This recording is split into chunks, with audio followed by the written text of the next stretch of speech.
ছোট করি, আর একটু লেয়ার দিয়ে দিয়ে,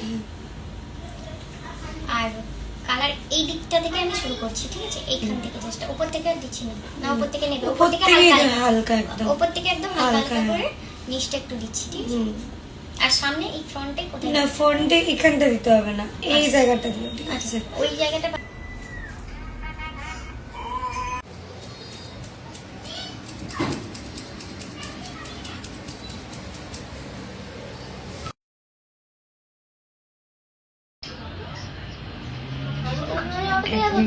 কালার করেছে, মন খুশ, মন খুশ না, ভালো লাগছে, এই কালারও ইনহ্যান্স হচ্ছে। হয়ে যাবে, 7টার মধ্যে ঢুকে যাবো, চিন্তা করো না, চাপ নিও না। তোকে নিয়ে কেউ চাপ নেয় না, ভালো আছে না?